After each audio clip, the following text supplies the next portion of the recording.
시청자 여러분 안녕하십니까. 지금부터 전업편의 안보정론을 시작하겠습니다. 이번 첫 번째 뉴스는요, 이준석과 관련된 뉴스를 전해드리고 그 다음에 이재명의 여러 가지 의혹들, 그리고 이재명이가 또 역시 엉뚱한 짓을 했어요. 미 조야 인사들한테 서한을 하나 보냈는데 어떤 서한이냐, IRA와 관련해서요, 지금 우리 차들이 미국에서 보조금을 못 받게 되어 있잖아요. 이거 좀 빨리 풀어달라, 이런 서한을 보냈는데 이 부분도 제가 여러분께 말씀을 드리도록 하겠습니다. 자, 이 문제는요, 이미 우리 정부 여당에서 적극적으로 노력을 했고, 그 결과 지금 미국 행정부 의회 쪽으로부터 아주 긍정적 신호를 이미 많이 받고 있어요. 그러니까 자, 공짜 무임승차하려고 하는 거예요. 이거 외교적 망신이다. 그리고 여러분들 아시다시피 지금 이재명의 대미관, 이거 뭐 문재인보다 더한 사람 아니에요? 그런데 이 서한 보냈다고 해서 미국에서 야, 이재명이가 외교 좀 안 해? 그럴 것 같습니까? 오히려 망신당해요. 서한을 보내가지고 한 것이 오히려 망신을 당한다 이겁니다. 왜?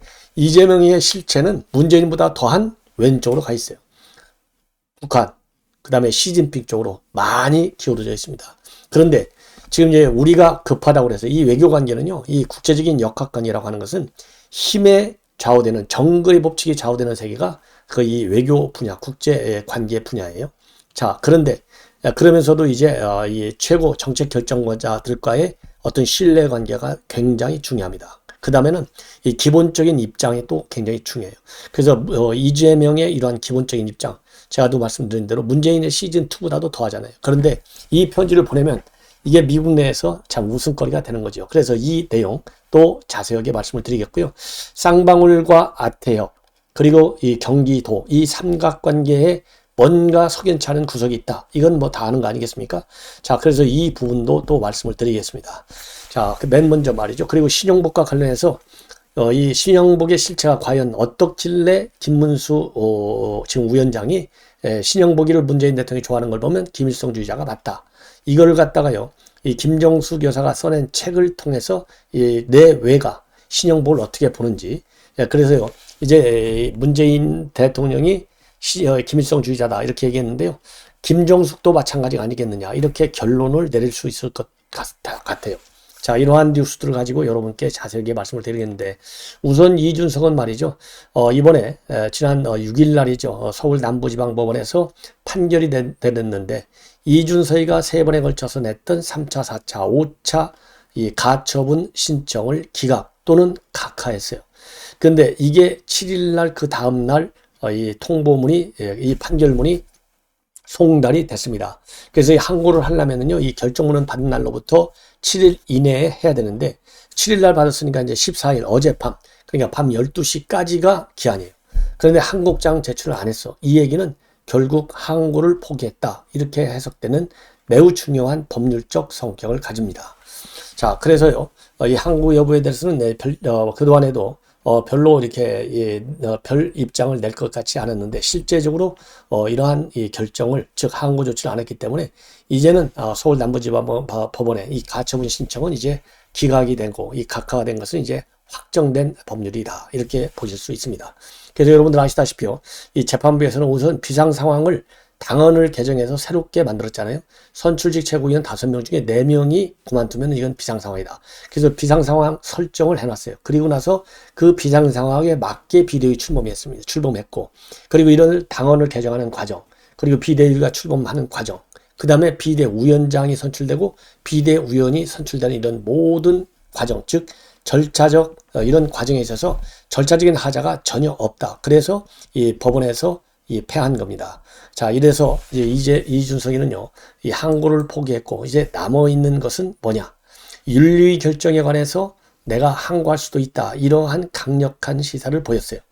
자, 그러기 때문에 이준석이가 이제 윤리위 결정에 대해서 1년 추가적으로 당원권 정지 이 부분에 대해서만 나왔는데요. 자, 제가 보기에는요, 이준석이가 이번에 이제 혼났죠. 법원에서 자기 가처분 신청이 또 인용될 줄로 알았는데 기각이 되다 보니까 기가 죽은 것 같아요. 제가 보기에는 살을 나면 윤리의 결정도 받아들여라. 그렇게 말씀드릴 수 있고, 그리고 항고는 포기한다 이런 입장을 내지 않았지만은 포기하지 않을 것 같은 입장은 낸 바 있어요. 뭐냐, 지난 13일 날 가처분 결과에 대해서 이의 신청이나 항고 절차를 진행한 바는 없다라고 밝혔지만은요, 이 법원 결정이 이루어진 지난 7일 날에는요, 누구도 탈당하지 말고 각자 위치에서 물령방동 정중 여산이다, 이런 이순신 장군의 격언을 인용을 했거든요. 자, 그래서 이거 그러면은 이게 7일 날만 하더라도 이거 항고하는 거 아니야? 이렇게 됐는데, 아까 말씀드린 대로 13일 날, 하루 전날, 14일이 마지막이잖아요. 그러니까 하루 전날 나는 이의 신청 항고 절차 진행한 바 없어, 이 얘기. 왜냐면 시중에 이런 예가 많은데 이거 도대체 나는 하지 않았는데 왜 이런 예가 나느냐? 진행되는 게 없다. 이 얘기는 벌써 더 이상 이번에는 분란을 일으키지 않겠다라는 입장을 밝힌 걸로 해석될 수 있는 대목입니다. 자, 그런데요, 이 동아일보에서 이 매주 이종훈 정치경영 컨설팅 대표인데, 이종훈 이 박사가, 정치학 박사죠, 이 칼럼을 쓰는데 말이죠, 이번에는 이준석의 운명과 관련해서 칼럼을 썼습니다. 일종의 이제 시나리오죠. 이준석이가 어떻게 갈 것인지. 이거를 보면요, 제목이 겨울 맞은 이준석, 윤핵관 6개월 천하 끝으로 복귀할까, 이렇게 되어 있어요. 자, 이 얘기는 이제 하여튼 그동안에 이제 쭉 이제 흐름을 보면, 이준석이가 선거 때부터 이렇게 반란을 일으키지 않고, 이번에 징계도 받지 않고 순수하게 잘 따라왔으면, 그리고 윤석열 대통령을 제대로 보필만 했으면은 입각도 할 수 있고, 또 2024년도 총선 공천도 굉장히 쉬울 수 있고, 특히 입각은 청년 장관으로 입각할 수가 있었을 텐데, 이게 정반대로 가다 보니까 상당히 초라해 볼 수밖에 없다. 자, 하지만은 꼭 그런 초라한 비율이, 초라한 상황이 계속될 것이냐, 살아날 구멍이 있을 수 있다, 이런 전망을 하고 있어요. 왜냐, 가장 큰 변수 중에 하나는 말이죠, 이종훈 박사가 얘기하는 것은 지금 윤석열 대통령의 지지율을 갖고 굉장히 중요한 변수로 보고 있어요. 왜? 윤석열 대통령의 지지율이 빠지면 이것도 이준석 징계하고 다 연결되는 거 아니겠느냐. 그러면은 지금 현재 당원 구조로 볼 때 이준석이가 당 대표 될 때만 해도 권리 당원, 즉 책임 당원 20만이었는데 그 이후로 80만까지 늘어났다 이겁니다. 물론 이게 뭐 이준석 혼자 다 당원을 늘린 거 아니죠. 윤석열 대통령이 좋아서 가입한 당원들도 상당수가 돼요. 그러다가 최근에 좀 빠져서 60만으로 줄어들었다는 겁니다. 그런데 문제는 뭐냐? 지금 대통령에 대한 지지율이 올라가지 않고 계속해서 빠지면 다시 여권에서 이준석을 챙겨 요청할 수 있다는 겁니다. 왜? 윤석열 마케팅에 한계가 왔으니까. 그리고 무조건하고 총선은 이겨야 되니까. 자, 그래서 지금 이제 이준석이가 완전히 죽고 또 윤핵관이나 윤석열 대통령이 살려면 지지율이 굉장히 높아야만 된다는 겁니다. 자, 과연 그런데 지지율 회복이 일어나지 않는다면 결국 윤석열 대통령과 윤핵관의 국민의힘에 대한 통제력은 이듬해 총선까지 6개월 차나로 끝날 수 있다는 겁니다. 예. 6개월 차나로 끝날 수 있다. 자, 그래, 왜 그러느냐? 지금 말이죠. 친윤 대 비윤의 규모를 보면 친윤이 6, 비윤이 4로 본다는 거예요. 왜 그러냐? 이번에 원내대표 경선할 때 보니까 주호영은 61표, 그 다음에 비윤계인 이용우 의원은 42표. 제가 보기에는요, 이용우 의원을 비윤으로 보는 것도 저는 문제가 있다고 봐요. 그래서 이 칼럼, 각자 자기의 정치적인 시각에 따라서 쓰는 거기 때문에 생각은 다를 수 있어요. 당연히. 그래서 제 논평이 맞다, 아니면 이종훈 정치학 박사 말이 맞다, 이렇게 옳고 그름의 차원에서 볼 거는 아니지만, 이용우 의원은 누구 때문에 지금 국민에 와 있어요? 윤석열 대통령이 데리고 온 거예요. 이 사람은 호남 사람이에요. 호남에서 무소속으로 된 사람이에요. 어마어마한 능력을 가진 사람이거든요. 자, 그런데 이용우 의원이 2024년 총선을 의식한다면 당연히 안 와야죠. 그런데 왔잖아요. 윤석열 대통령이 당시 3구 초래해서 데리고 왔어요. 그래서 친윤이 61표, 비윤이 42표, 이렇게 분류하는 것은 맞지 않고, 이 구도를 가지고 이준석이가 좀 살아날 수 있다. 왜? 지금 이준석이가 당원, 아까 얘기했잖아요. 지금 60만으로 줄었는데 상당수의 이준석 지지 당원이 많을 거다. 최근에 천안함도 그랬잖아요. 자기네들끼리 이러다가는 자기네가 말이죠, 누구를 대개하기는 어렵지만 당대표에서 떨어뜨리는 건 충분히 할 수 있다. 이 정도로 상당한 당원을 확보하고 있다. 이렇게 얘기했거든요. 자, 그래서 만약에 지지율이 올라가지 않으면 윤석열 마케팅 갖고는 총선 승리가 어렵기 때문에 불안감이 커질 수 있고, 자, 그러다 보면 윤석열 마케팅의 한계를 어디에서 찾느냐? 바로 이준석한테 찾는다. 왜? 이준석은 이제 반윤이잖아요. 그러면 이준석하고 이 비윤 또는 반윤하고 합치면 이제는 친윤계를 압도할 수 있다는 것이죠. 그렇기 때문에 당 대표 선거에서도 상당한 영향력을 행사할 수 있고, 그렇게 될 경우에는 결국은 어떻게 되느냐? 이준석이가 미는 후보가 당선이 될 수도 있다는 겁니다. 자, 그렇게 된다면 결국은 총선 충분히 공천을 보장해 줄 가능성이 있다, 이렇게 보여요. 그래서 자력으로 재생할 수 있는 기회가 지금 올 수도 있는 것 아니냐, 이러한 지금 전망을 하고 있어요. 그러면서 흔히 이제 권불 10년이라고 하는데 요즘은 권불 5년이라는 말이 더 맞는 것 같다. 그러면서 이렇게 좋은 이 장밋빛 시나리오를 쓰기 위해서 가장 큰 변수는 뭐냐? 윤석열 대통령의 지지율도 지지율만 더 중요한 것은 본인에게 달려있다. 그래서 본인이 이준석의 적은 역시 본인 자신이다. 그래서 장점도 많지만은 단점도 굉장히 많다. 이렇게 평가를 하면서요. 평가를 하면서 뭐라고 그럴까요? 이제는 이준석이가 그야말로 신중하게 행보만 벌인다면 살아올 수 있는 기회도 오는 것 아니냐. 그래서 당 대표 시절의 정치력과 관련해서 긍정평가, 부정평가가 지금 굉장히 엇갈리고 있는데, 지금부터의 이준석의 정치력도 또 한 번 시험대에 올라와 있다, 이런 평가를 하고 있습니다. 자, 이번에는요, 이재명과 관련된 내용인데요. 바로 미국의 바이든 대통령과 이 펠로시 하원 의장을 비롯한 당국 관계자 20명에게 한국산 전기차에 대해서 보조금 차별하지 말아라, 이러한 내용의 서한을 보냈습니다. 그래서 만약에 미국에서 우리 차에 대해서 이 보조금을 지급하지 않는다면 서울에 있는 미국 차들도 똑같은 차등 대우를 받을 수도 있다, 이렇게 주장을 하고 있어요. 자, 그런데 이게 이제 과연 미국에 먹힐까요? 이러한 민주당 이재명의 이러한 노력은요, 오히려 민주당 쪽에게는 역풍을 줘요. 망신스러운 일입니다. 이건 하면 안 되죠. 만약에 이걸 진정으로 하고 싶으면 이 윤석열 정부와 그다음에 우리 국민의힘이 IRA와 관련해서 하고 있는 이런 외교적 노력에 힘을 합치는, 즉 국내 정치적인 차원에서의 완팀이 돼서 그것이 미국의 큰 압박으로 가도록 해야지.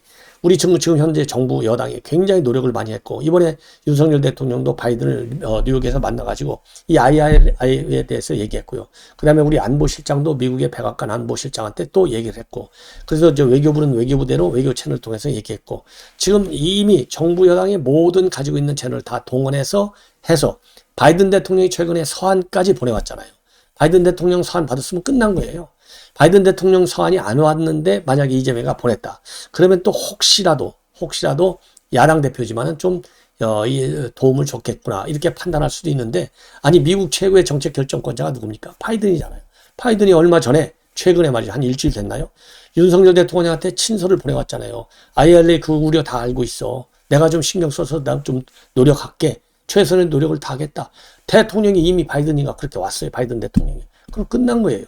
뒤늦게 이렇게 나선 것은 그야말로 수저 하나 더 얹어서 지금의 미국 정부의 이런 긍정적 검토, 이제 언젠가는 그 결론이 나올 거 아니에요. 제가 보기에는 이제 한 달 후에 미국의 중간선거가 끝나고 나서 늦어도 뭐 연초쯤 되면은 한국 차에 대해서는 좀 이 조정을 많이 했다, 이런 나올 거예요. 이미 미국 의회 내에서도 조정이 지금 관련된 이 의원들의 우리 정부에 대한 입장 지지가 있어요. 더군다나 이게 이제 한미 간 FTA, 그 다음에 WTO 이 규정에도 반한다, 이런 얘기까지 나오고 있지 않습니까? 그런데 여기에 딱 수저 하나를 얹어놓고 거저 밥을 먹으려고 달려드는 이재명. 자, 그러면 이거가 진정성이 있다 하려면은요, 주한미군을 갖다가 뭐라고 그랬어요? 점령군이라고 그랬잖아요.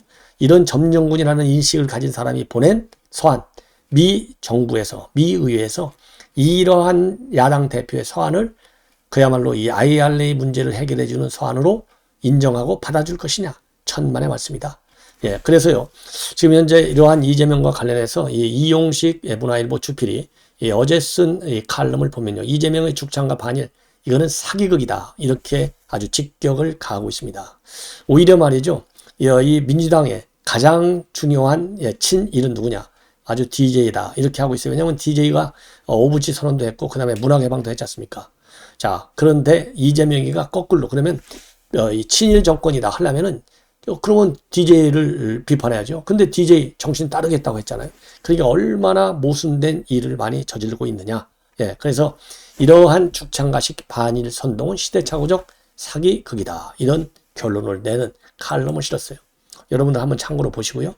자, 그 다음에는요, 어제 국토부 간부가 우리 여당의 이 증인으로 국회에 나와서 국감에서 경기도에 있었는데 국감에서 발언을 했어요. 뭐냐?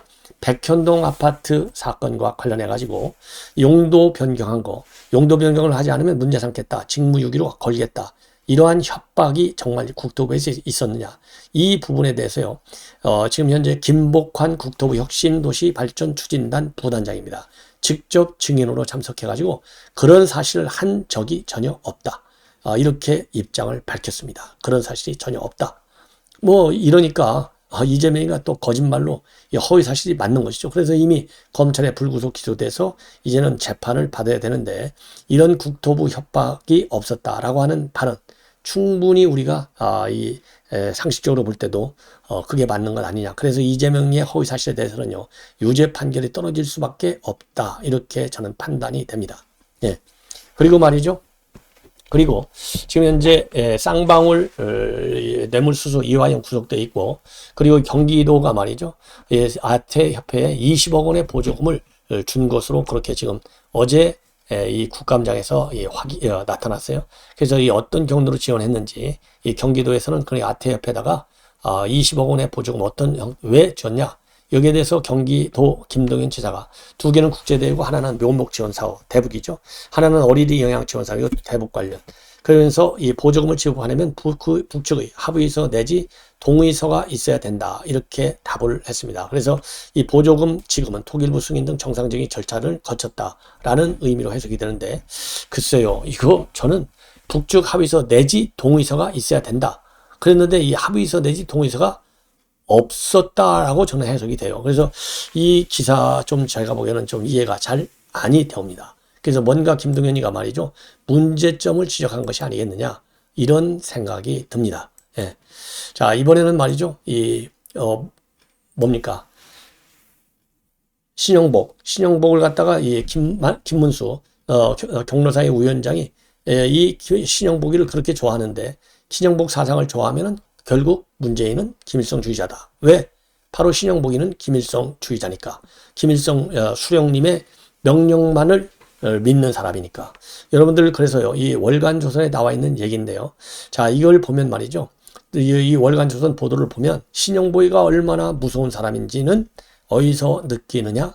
바로 이 조갑제닷컴에서 조갑제 대표가 이 밝힌 내용에 나와 있다, 이렇게 지금 월간조선이 되어 있어요. 왜 그러냐면은 신 교수가 말이죠, 이 외교부의 그러니까 비밀 자료, 최근에 비밀이 해체됐는데 베트남 업무공간의 석방교섭회담, 이런 이 제하의 외교부 문서를 보면 말이죠, 78년도에 남베트남 패망 때 탈출하지 못하고 말이죠, 이 사이공 형무소에 구속 수감됐던 우리 외교관이 있어요. 3명.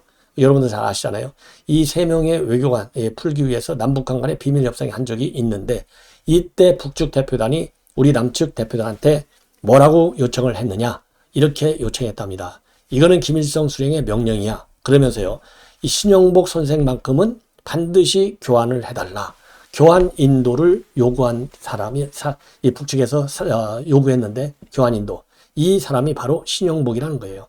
그 정도로 김일성이 정말로 철저하게 좋아했던 사람이라는 것이죠. 이걸 보면 김일성주의자가 다시 한번 맞는다, 이렇게 볼 수밖에 없고, 그리고 문재인 대통령이 평창 올림픽 리셉션 연설에서도 신영복 얘기를 했어요.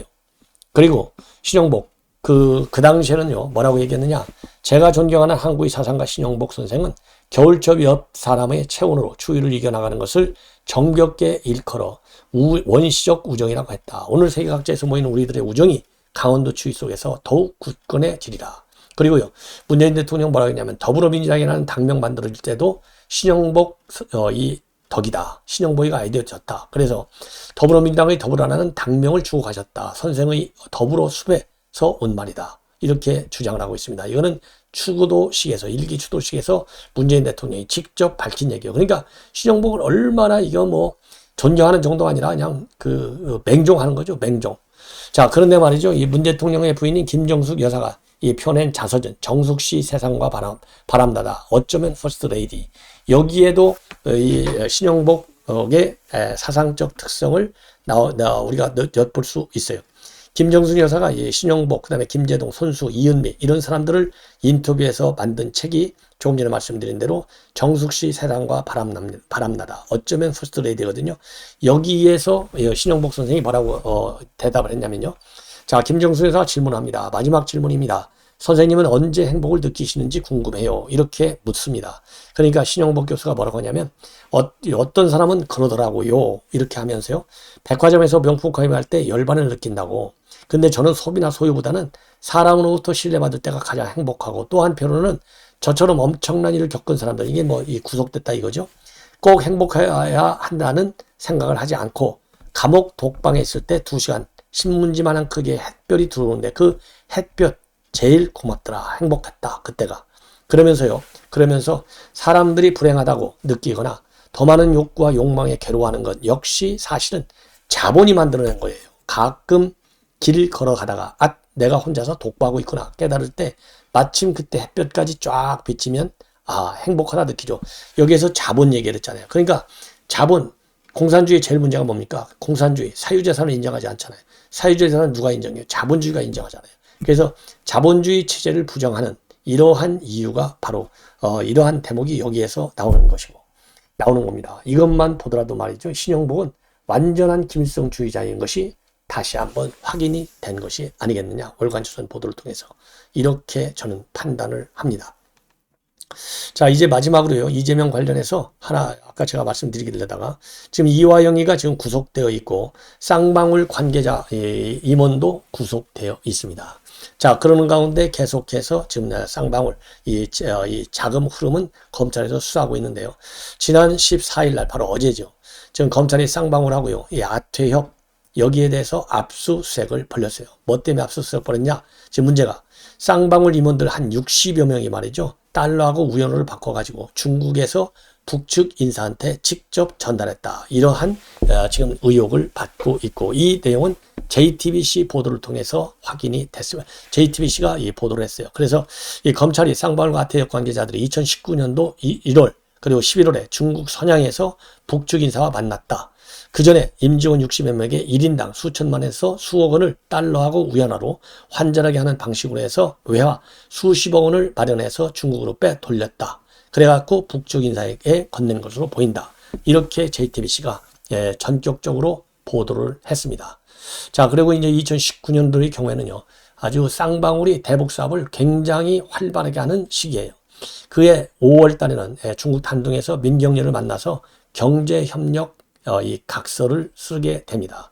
그러면서 이 나노스, 계열사인 나노스가 북한하고 히토류 개발 사업권을 또 약정받게 됩니다. 자, 그리고요. 또 이 아태협은 2019년도 이때만이 아니고요. 또 2018년도 11월하고 2019년도 7월에 아태협은 또 경기도하고 공동 대북 교류 행사를 가져요.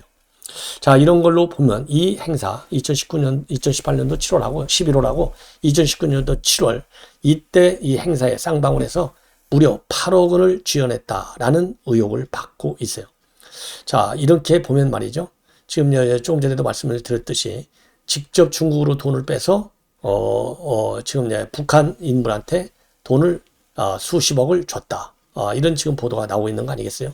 자, 이걸 보면은 지금 쌍방울의 대북 이 자금 지원이 쌍방울 차원에서의 북한 사업만을 위해서 했느냐, 아니면은 이재명과 관련된 뭔가의 비밀 사업을 하려고 지금 이제 쌍방울이라는 이 기업을 통해서 줬느냐, 이것이 검찰의 핵심적인 수사 포인트가 되지 않나 생각이 듭니다. 자, 이렇게 해서 이재명의 비리 의혹은요, 갈수록 자꾸 쌓여가고 있다. 이렇게 결론을 내릴 수 있습니다. 시청자 여러분, 이것으로 본 방송을 마치겠습니다. 대단히 고맙습니다.